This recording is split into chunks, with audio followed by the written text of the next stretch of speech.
নির্বাচন যখন আসে তখন টুপি মাথায় দিয়ে ঘরোয়ার নামাজ পড়ো, ঘরোয়ার নামাজ পড়ো, সেই সময় নামাজ পড়ো। নির্বাচন হয়ে যাওয়ার পরে ঠগোয়ার যে তো মসজিদি টুপি জমাই দিয়ে তুই সেই হয়ে যাও। যখন পরীক্ষা সামনে আসে সেই সময় নামাজ পড়ো। পরীক্ষা চলে যাওয়ার পরে পাশ করো আর ফেল করো, টুপির খবর থাকে না। যখন অসুখ বিসুখ রোগ ব্যাধি হয়ে যায় সেই সময় কান্নাকাটি করো, রোগ থেকে সুস্থ হয়ে যাওয়ার পরে আবার সবকিছু জায়গায় চলে যাও। তোমার আল্লাহকে মানতে হলে কি নুসকা হক আদায় নেই করতে হো, আল্লাহকে আল্লাহ বলে স্বীকার করো কিন্তু আল্লাহর হক আদায় করো না। আল্লাহর হক কি?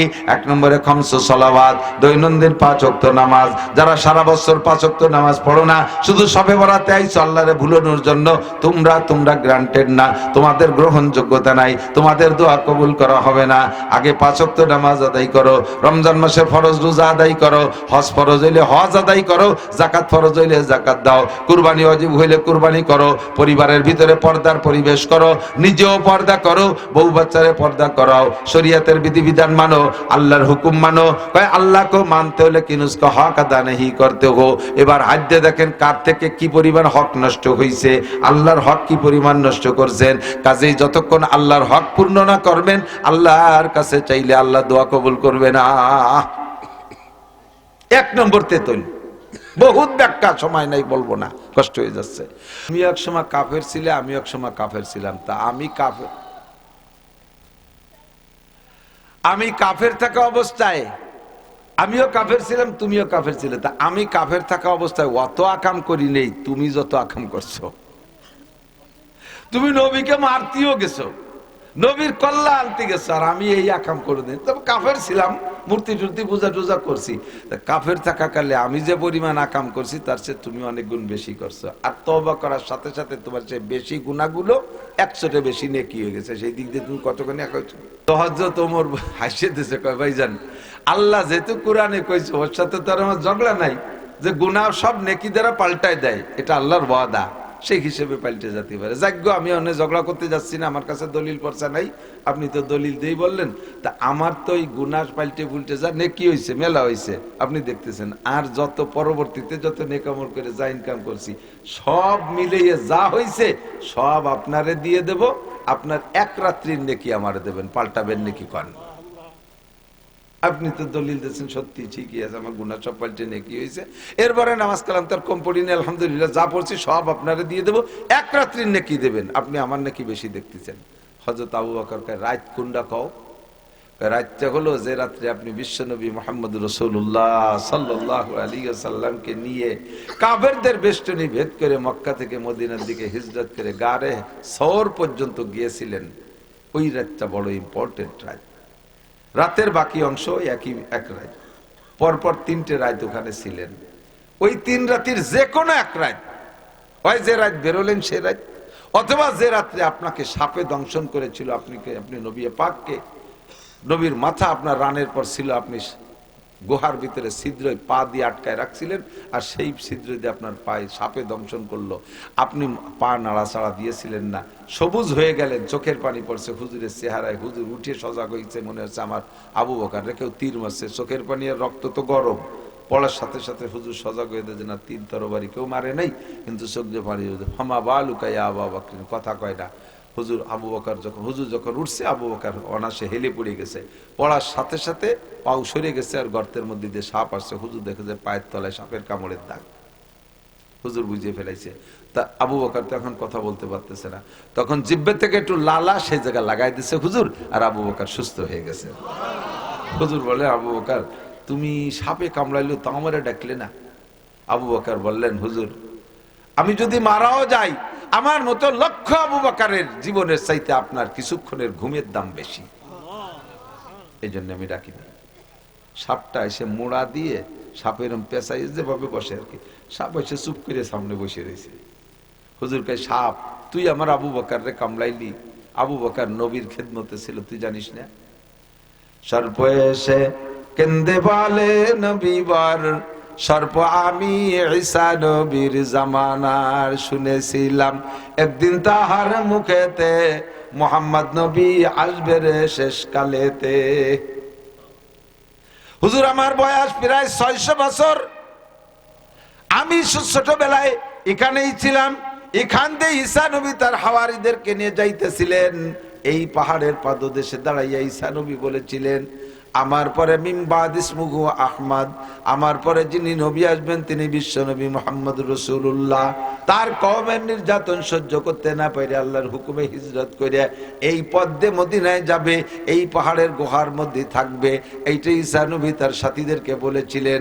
আমি পাহাড়ের পাথরের কোনায় বৈশা চুপি চাপে কথাটা শুনেছিলাম, আর সেই থেকে আমি চিন্তা করলাম তাহলে ওই নবীর সাথে আমার সাক্ষাৎ হবে কিভাবে।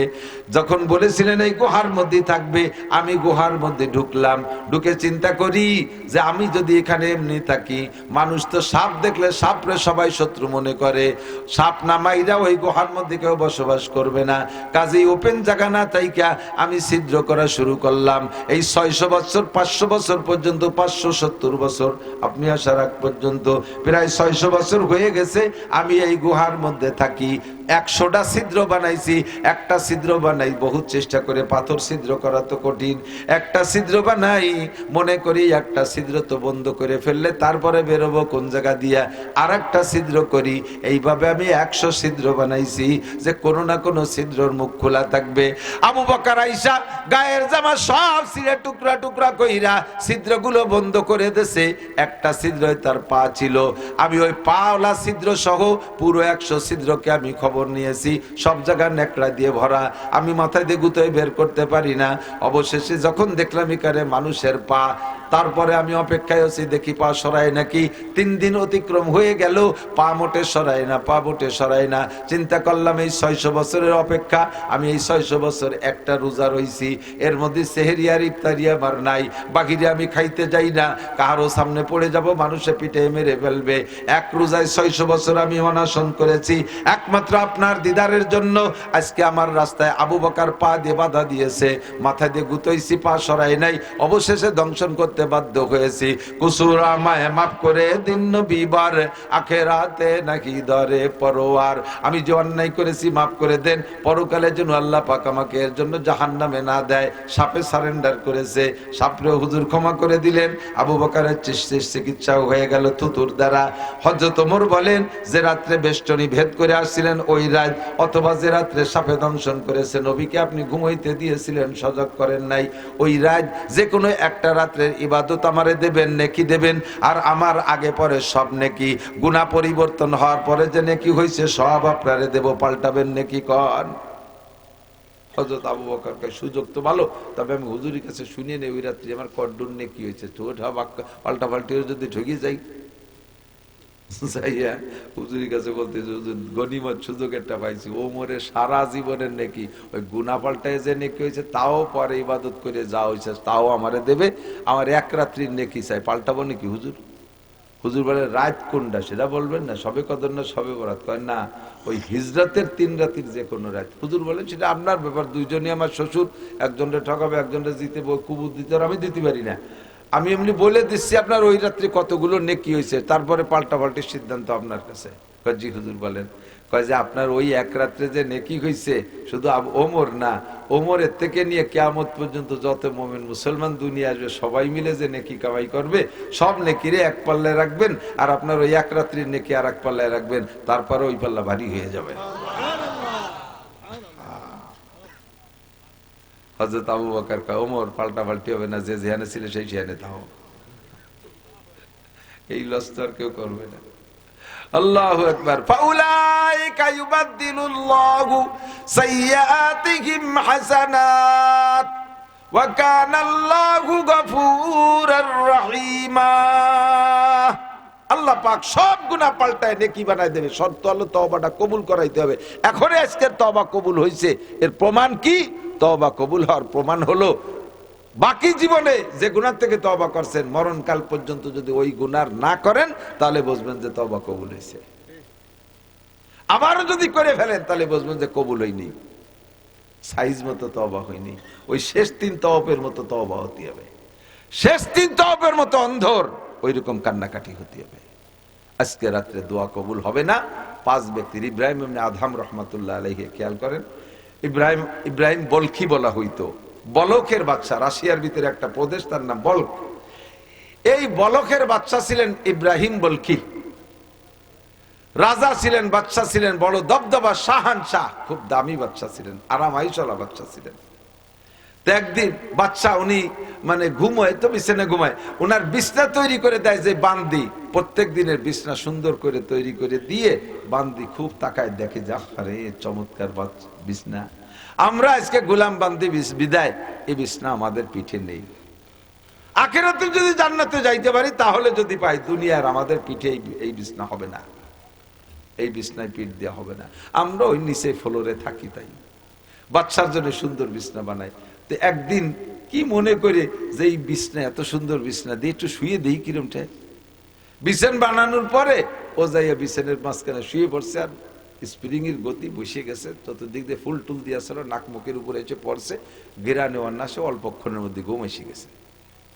বাচ্চা টাইম মতো আইসে দেখে যে বাচ্চার বিছানের পর বান্দি শোয়া, মিজাজ হাজার হয়ে গেছে, টেম্পার।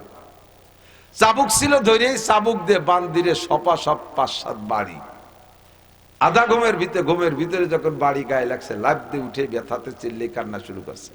এরপরও পিটেছে, আবার ওই পিটেনের মধ্যে বান্দি হাসিয়ে দিছে, খেয়াল করে, প্রথম পিটেনে কেঁদে দিছে, আবার পিটাইতেছে, সে পিটেনের মধ্যে হাসিয়ে দিছে, এরপরে আবার পিটেন দিছে, আবার কান্দি দিছে। এই 3 প্রকারের পিটেন আর হাসা কান্নার পরে বাদশা ওরে নিয়ে বসছে, এই পিটেন তো পিটেনি দিলাম, একই কায়দায় বাড়ি দুড়ি মারতি, তাহলে তার প্রথম কানলি, পরে হাসলি, পরে আবার কানলি, ঘটনা কি? তো বান্দি বলতেছে, মালিক প্রথম পিটেনে তো কানছি, অতর্কিত বাড়ি দিয়েছেন, পিটেনে চাবুকির বাড়িতে তো ব্যথা করাটাই স্বাভাবিক, ওই ব্যথায় কানছি, পরেও তো পিটেলাম, আবার হাসলি। পরে পিটেনের মধ্যে হাসা শিখেছে যে আমি এই বিছানে মাত্র আধা ঘন্টা শুইছি, তাতে যদি 10টা পিটেন খাই, আর আপনি এই বিছানে 40 বছর শুচ্ছেন, তাহলে আপনি কি পরিমাণ পিটেন খাবেন আল্লাহর কাছে?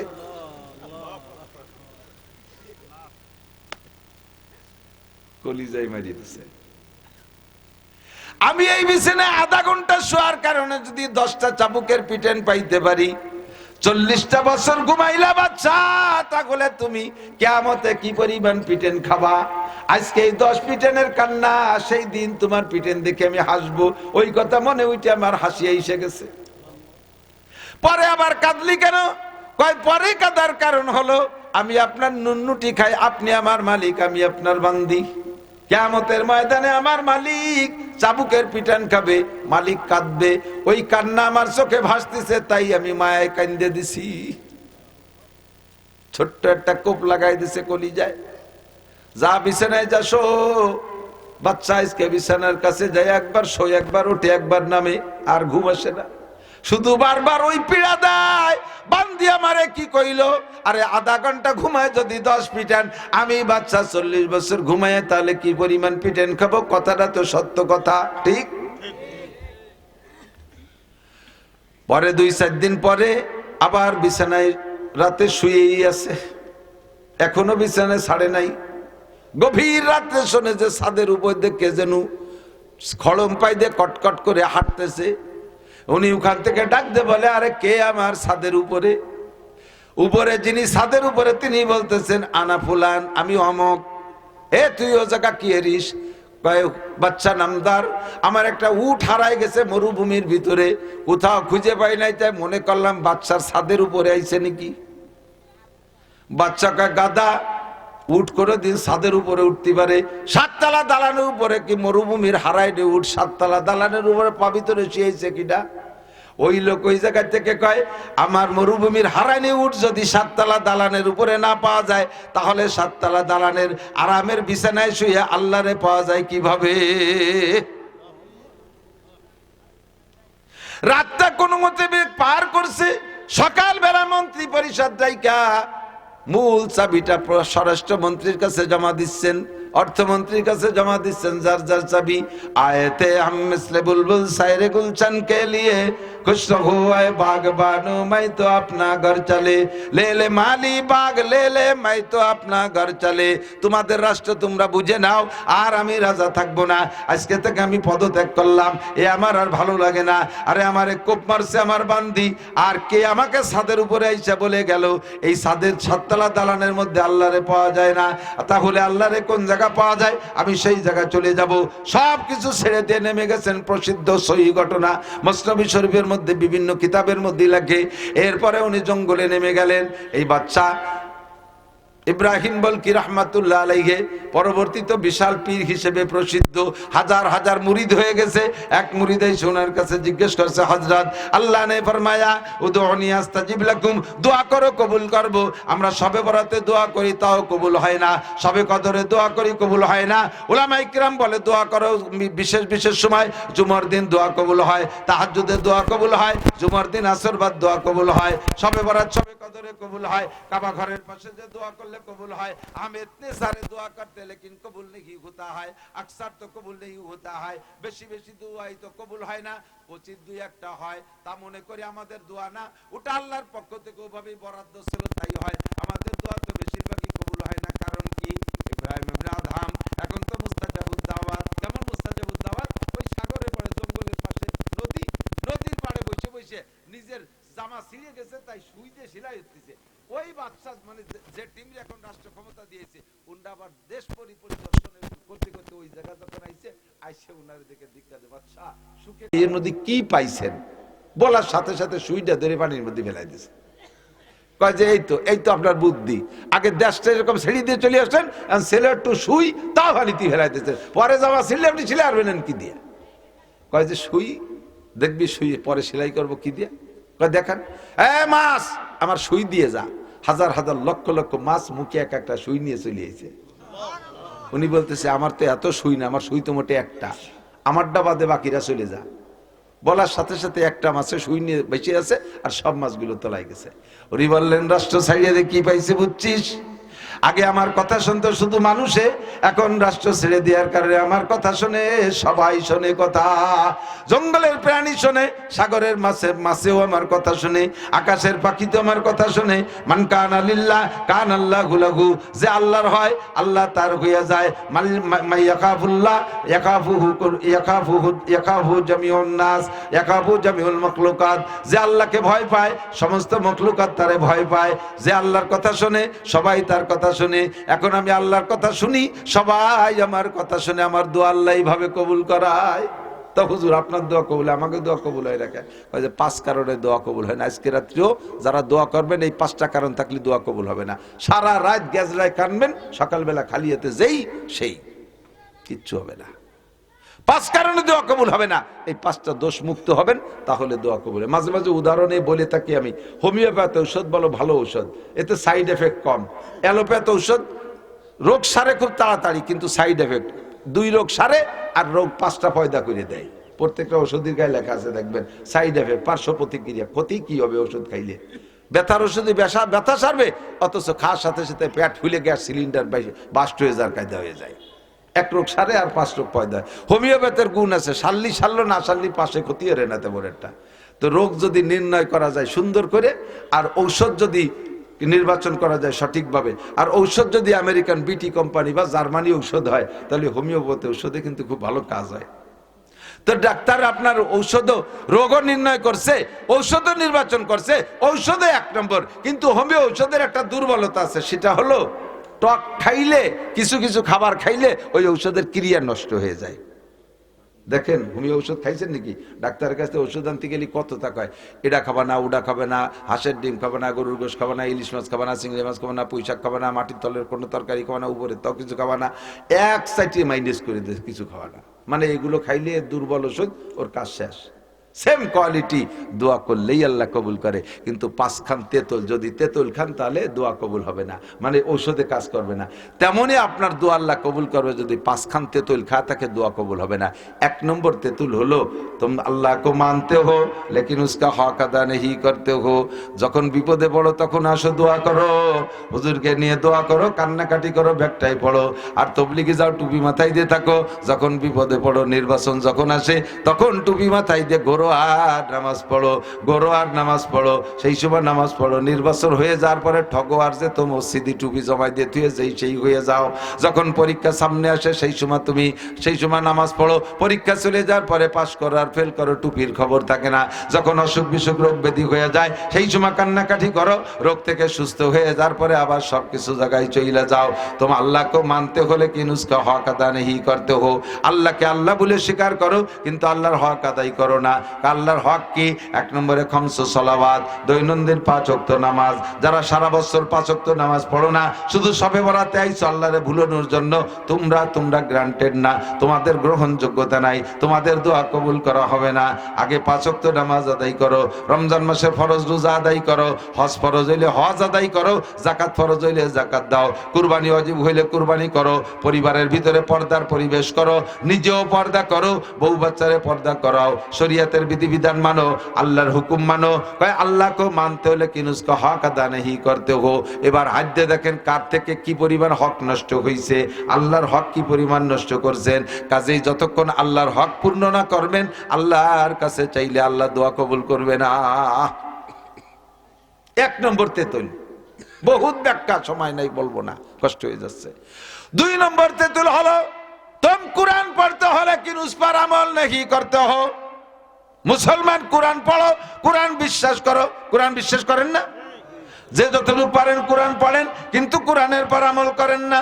ভাই কুরআনের কি আমল? কুরআন আসছে গোটা মুসলিম জিন্দেগি, গোটা মানব জাতির সংবিধান হিসেবে ব্যক্তিগত জীবন, পারিবারিক জীবন, সামাজিক জীবন, অর্থনৈতিক জীবন, রাজনৈতিক জীবন, আন্তর্জাতিক জীবন, আবার ব্যক্তিগত জীবনের সংবিধান, পারিবারিক জীবনের সংবিধান কুরআনে আছে না নাই?